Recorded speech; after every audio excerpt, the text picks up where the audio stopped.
Há algum tempo atrás, mostrei a vocês uma forma de produzir energia elétrica utilizando o limão. Quando fazemos isso, obtemos o que se chama corrente contínua. No último programa, mostramos outra possibilidade. Nesse caso, usamos uma simples espiral de arame e um ímã. Quando produzimos energia dessa maneira, a corrente se movimenta para trás e para adiante e se chama corrente alternada. É assim que é gerada quase toda a energia elétrica.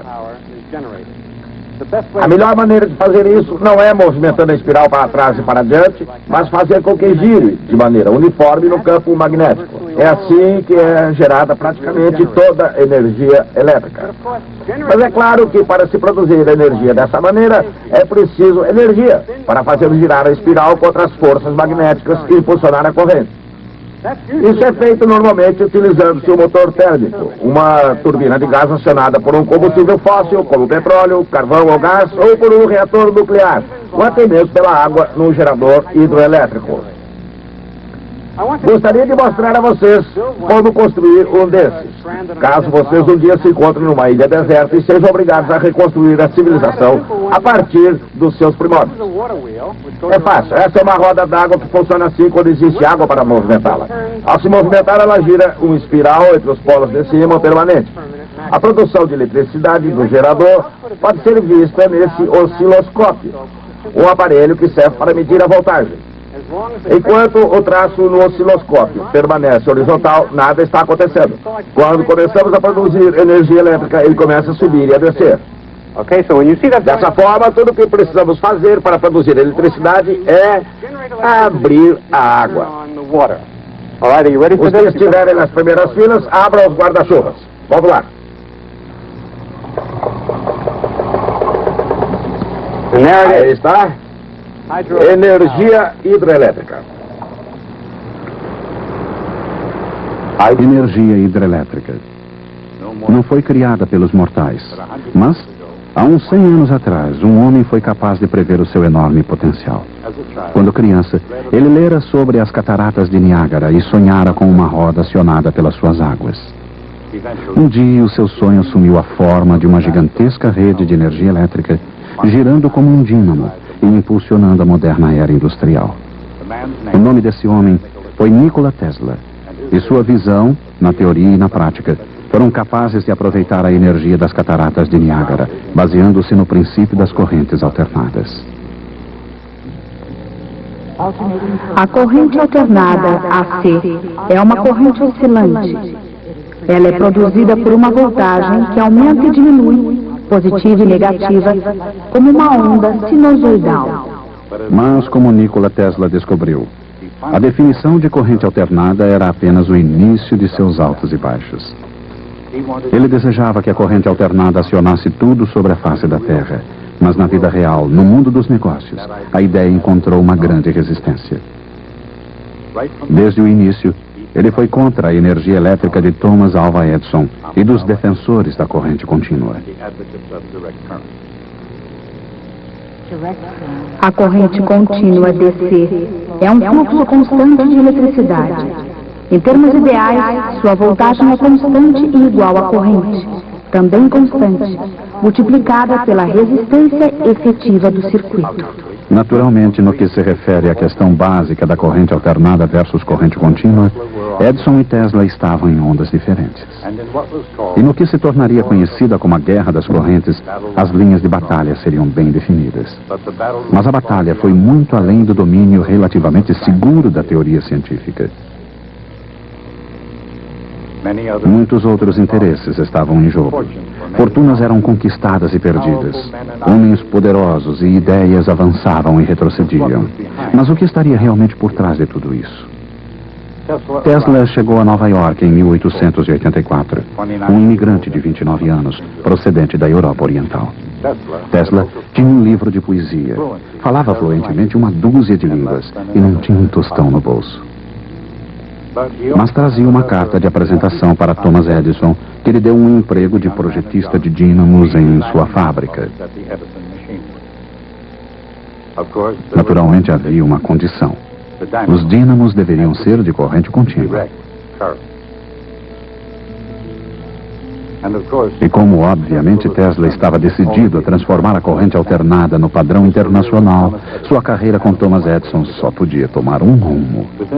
Um ano depois, Tesla deixou o emprego, em parte porque Edison não teria cumprido a promessa de lhe conceder uma gratificação. Tesla logo voltaria a enfrentar dificuldades e ficaria novamente praticamente sem tostão. Mantendo-se fiel ao seu princípio de correntes alternadas, Tesla não apenas foi ao fundo, mas revolucionou a mais poderosa maquinaria sobre a face da Terra. No que se referia a utilizar a eletricidade para produzir trabalho, ninguém podia se comparar a Thomas Alva Edison. Ele era considerado o grande gênio da era da eletricidade.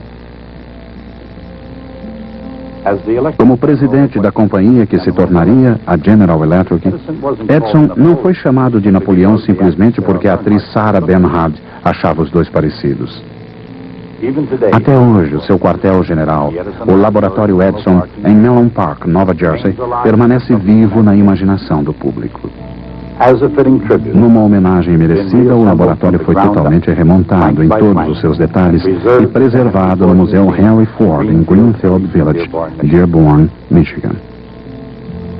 Quando Edison estava vivo, ele foi a força criativa por trás de praticamente toda a ideia brilhante surgida sob a luz do sol. Embora a audição de Edison fosse deficiente, seu gênio produziu o primeiro fonógrafo do mundo. Também foi ele o inventor da câmara cinematográfica. Foi em Menlo Park, não em Hollywood, que o cinema realmente começou. Com essa invenção, o telégrafo com fita de papel, a pressão sanguínea do mundo dos negócios podia subir e descer dependendo da pulsação das bolsas de valores. E qualquer notícia podia chegar muito longe e muito rápido com a versão bastante melhorada de Edison do telégrafo de repetição. Na verdade, Edison muitas vezes refinou invenções de terceiros, tornando-as mais práticas e comercialmente mais viáveis no processo. Outros inventaram o primeiro telefone e a primeira máquina de escrever, mas Edison desenvolveu os dois, transformando-os em instrumentos práticos e eficientes. Por outro lado, às vezes Edison tentou destruir e não aperfeiçoar a ideia de outros. A chama que brilhava no coração de Thomas Edison, ao contrário daquela que acendeu em Menlo Park, não era muito ardente em relação a Nikola Tesla, e sua ideia de corrente alternada não provocava nenhum fascínio em Edison, começando com a pensão de Sally Jordan, a primeira casa do mundo a ser iluminada com eletricidade. A corrente contínua de Edison iria iluminar todas as casas dentro do limitado alcance de sua rede de estações de energia. E Edison sabia que até mesmo nos mais simples circuitos, a corrente alternada de Tesla poderia reservar muitas surpresas. Consideremos, por exemplo, um circuito simples que consiste de uma fonte de voltagem alternada, um capacitor e um indutor.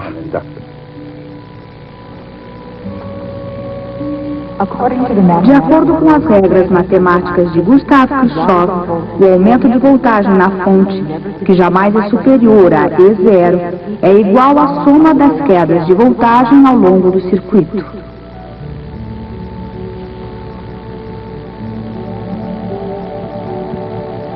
O resultado é uma equação diferencial, que pode ser escrita em termos da carga Q do capacitor. A mesma equação diferencial também descreve o deslocamento x de um oscilador harmônico impulsionado por uma força oscilante.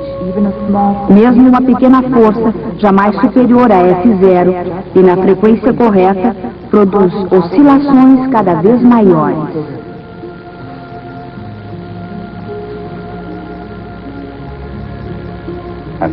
Isso contribui para o fenômeno de ressonância, que significa que num circuito de corrente alternada, até mesmo a menor oscilação de voltagem pode produzir o fluxo de uma quantidade surpreendente de carga elétrica.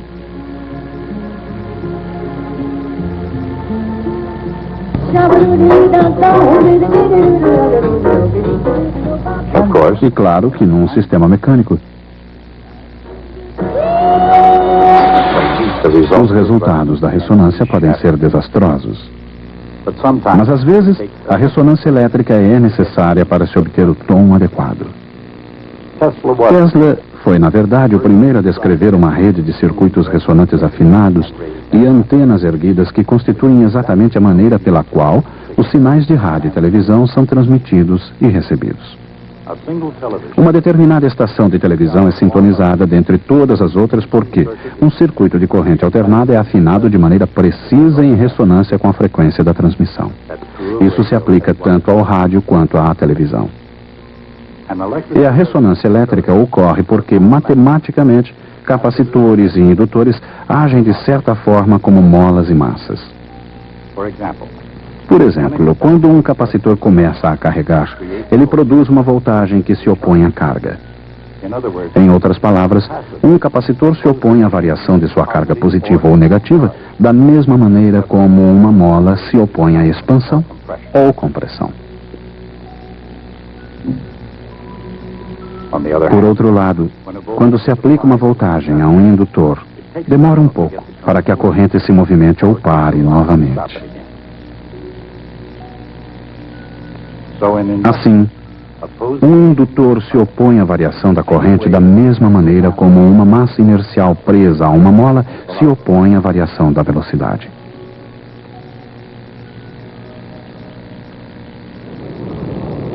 Mas não importa quão correta seja essa analogia, podem surgir diferenças. Por exemplo, quando ocorre a ressonância em osciladores elétricos, ela raramente deixa as pessoas na mão. Mas quando ocorre ressonância em osciladores mecânicos, as coisas podem sair de controle. Em circuitos elétricos, a resistência pode ajudar a manter o controle sobre as coisas. Consideremos, por exemplo, um capacitor e um resistor num circuito de corrente alternada. Se a frequência for suficientemente baixa, a carga e descarga do capacitor podem acompanhar as variações da voltagem aplicada. Mas numa frequência mais alta, o capacitor não é capaz de carregar e descarregar com rapidez suficiente. Assim não ocorrem nele diferenças de voltagem e quase toda a voltagem ocorre no resistor. Por outro lado, se existe um indutor no circuito numa frequência baixa, há tempo suficiente para aumentar a corrente nele sem que sua voltagem aumente muito. Mas numa frequência mais alta, a corrente no indutor é incapaz de variar com velocidade suficiente antes de ser obrigada a mudar de sentido. Portanto, a maior parte da voltagem está no indutor, não restando muito no resistor. Quando todos os elementos estão no mesmo circuito em baixa frequência, a maior parte da voltagem é utilizada na carga e descarga do capacitor.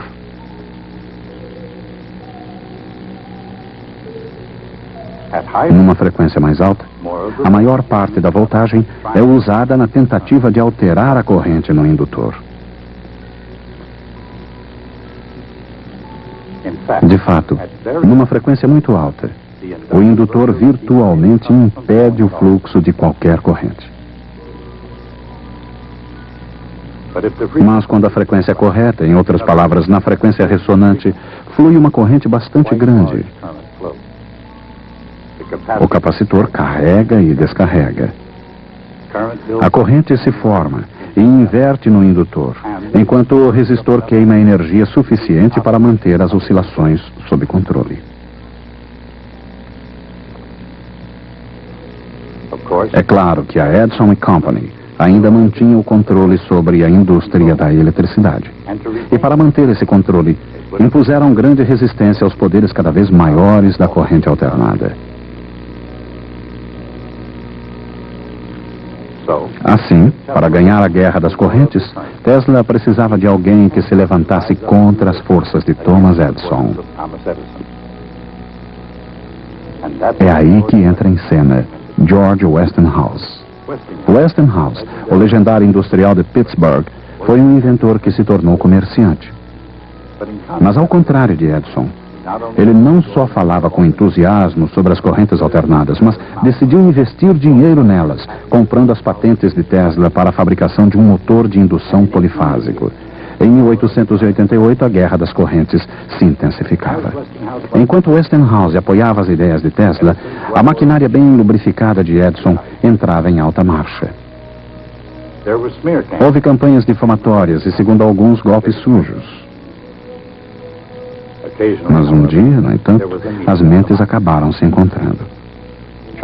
Charles Steinmetz, o mago matemático da física e da engenharia, ofereceu um certo apoio intelectual aos dois lados.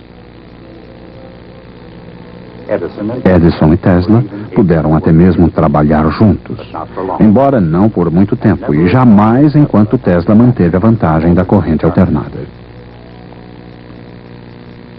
Na teoria e na prática, por que seria melhor o método de Tesla?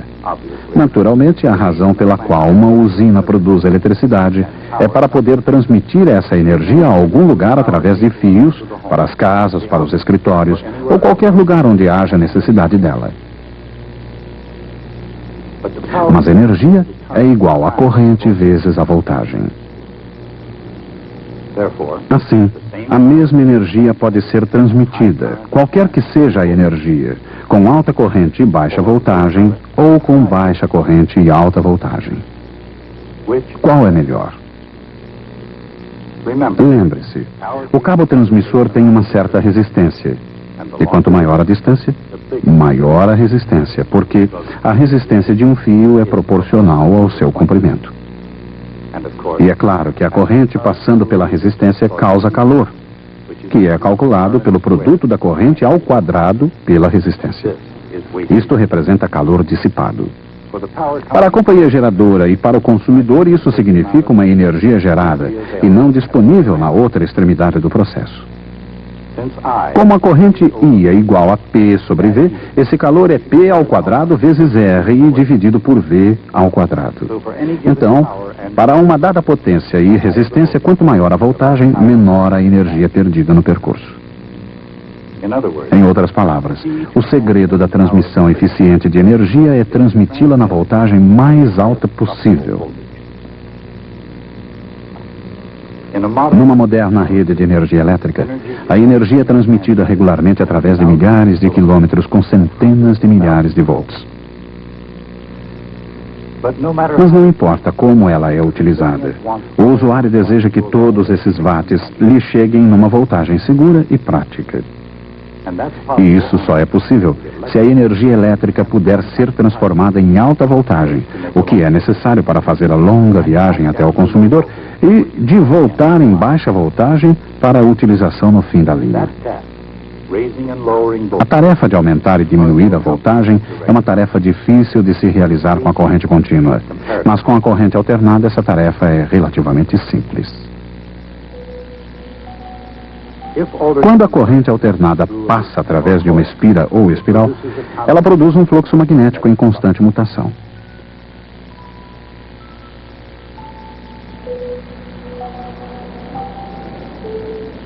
Uma barra de ferro, magnetizada pela espiral, pode concentrar e intensificar o fluxo variável.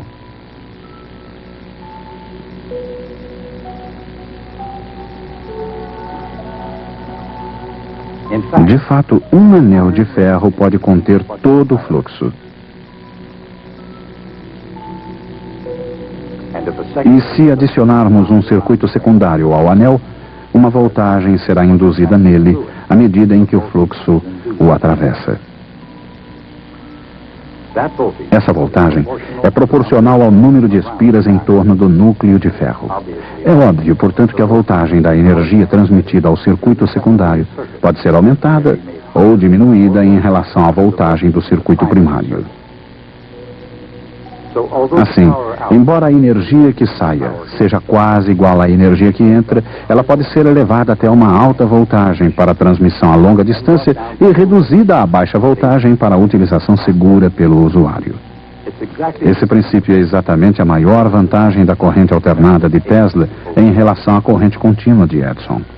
E embora fosse revolucionário no fim do século XIX, esse princípio seria aplicado de uma extremidade à outra da Terra no século XX. Esse fato, a evidência esmagadora de que a corrente alternada impulsiona o moderno mundo industrial, nos obriga a considerar Tesla o vencedor na guerra das correntes. Por outro lado, como sempre acontece com guerras e histórias, existem sempre dois lados da mesma moeda.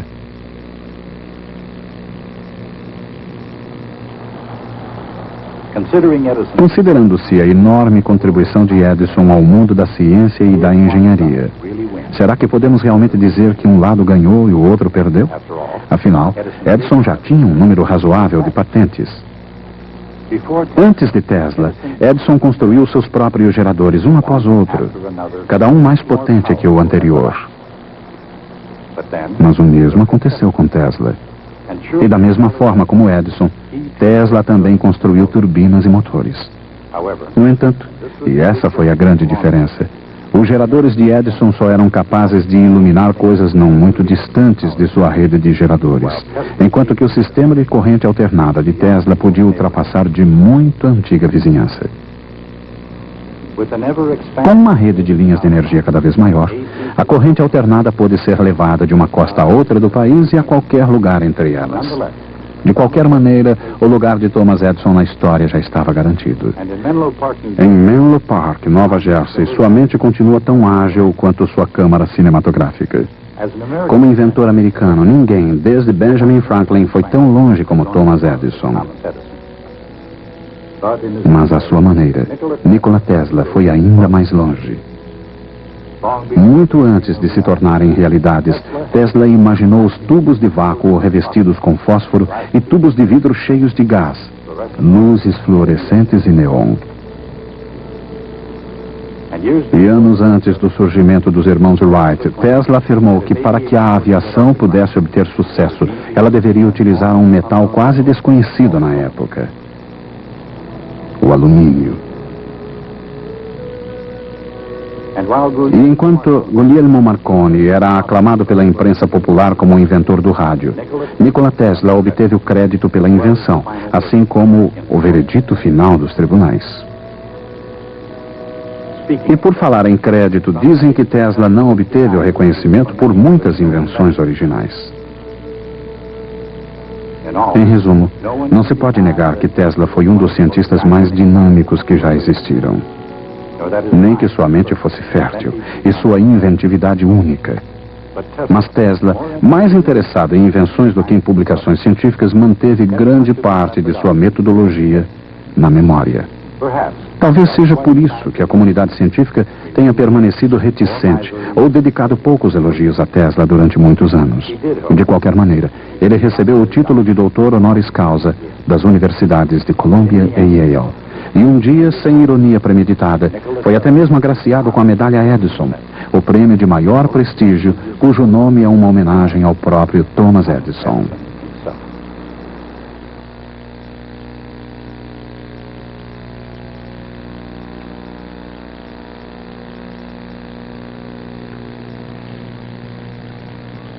Nessa longa história que estamos contando, temos deparado sempre com certos indivíduos que podemos identificar como espécies santos da ciência. Vimos casos de pessoas levadas à descoberta científica da mesma maneira que as mariposas são atraídas pela luz. Isso inclui Kepler, Newton, Faraday e certamente Albert Einstein. Alguns se saíram muito bem e alguns, na verdade, ficaram muito ricos. Mas, naturalmente, não foi o dinheiro que os impulsionou a fazer o que fizeram. Mas, ao mesmo tempo, sempre houve um tipo de gênio diferente. Homens tão inteligentes quanto os outros, mas com objetivos bem diferentes. Um deles foi, claro, Thomas Edison. Temos também o caso de James Watt, Henry Ford e muitos outros. Homens que passaram quase tanto tempo no tribunal brigando por patentes quanto dedicaram às suas invenções. Somos tentados a traçar uma distinção entre os cientistas santos e os tecnólogos cavadores de dinheiro. Mas, é claro, houve uma exceção para confirmar a regra. Jamais gostei dessa expressão, a exceção que confirma a regra. Acho que antigamente ela devia ter outro significado quando a palavra provar, no sentido de confirmar, significava testar. Assim, uma exceção testa a regra. Se há realmente uma exceção, então a regra não está correta. Houve uma exceção que testou a regra e descobriu que ela era falha. Ela foi Nikola Tesla, um gênio da primeira grandeza.